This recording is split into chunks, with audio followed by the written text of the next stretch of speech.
John Eastman sought a presidential pardon in the aftermath of January 6th. Dr. Eastman emailed Rudy Giuliani and requested that he be included on a list of potential recipients of a presidential pardon. Dr. Eastman's email stated, quote, "I've decided that I should be on the pardon list, if that is still in the works." Dr. Eastman did not receive his presidential pardon. I've decided I should still be on the pardon list, if that's still in the works. Congressman Aguilar went on to play a video of Eastman's deposition before the House Select Committee, where he invoked the Fifth Amendment at least 100 times during questioning. Joining us now, Associate Professor of Political Science at Fordham University, friend of the show, Christina Greer. Let's start there with Eastman and then go to a broader idea.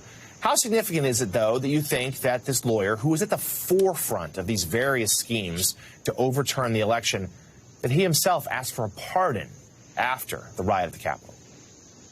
Jonathan, it just lets us know the extent to which all the people around the former president, how much they knew they were doing to help disintegrate the American Constitution and how they were working against American democracy. They all knew what they were doing. They knew that the former president, was requesting from them things that they should not be doing.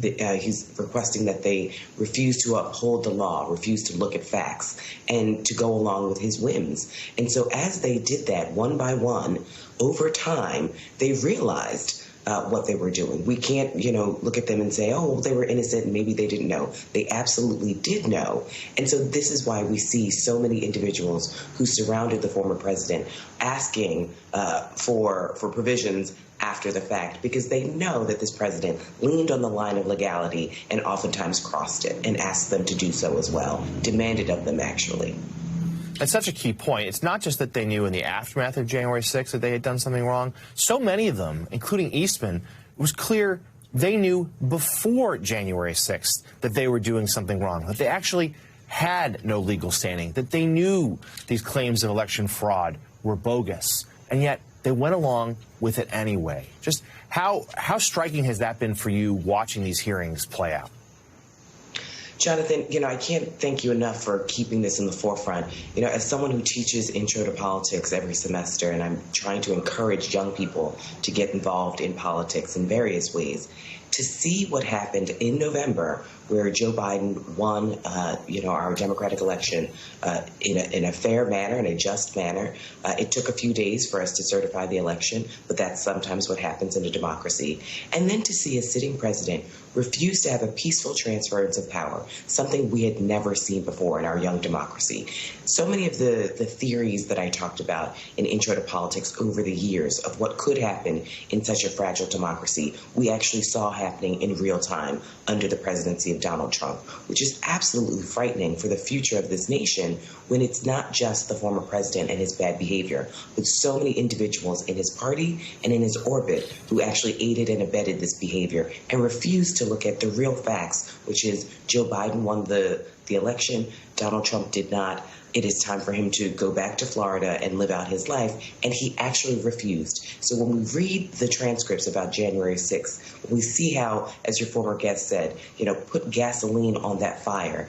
It is absolutely frightening to think it's not just an individual who did that, it's the former president of the United States of America. And when you speak to your young students here, we saw how close we came this past January 6, 2021, of this democracy being irreparably damaged. But the threat is not over, right? That there are a lot of Trump and his allies are still around working to game the system for the next time. They might try it again. Maybe it's more subtly, but maybe more effectively to overturn the election results. What warnings do you teach? Well, we know that so many of the folks who refuse to believe in the election have run for office, and they've won offices across the country. They will be in charge of certifying the elections in 2024. What I'm trying to do is encourage students to not just run for local offices in their various states, but to pay attention, to read the paper, to know what is going on in our nation.